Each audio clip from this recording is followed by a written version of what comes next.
நாளை என்றும் நம் கையில் இல்லை, நாம் யாவும் தேவன் கை பொம்மைகளே. என்றால் கூட போராடு நண்பா, என்றைக்கும் தோற்காது உண்மைகளே.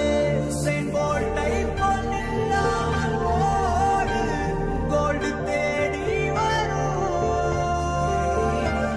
உங்கள் வாழும் மிக்கை போலே வேர்வை வெற்றி தரும்.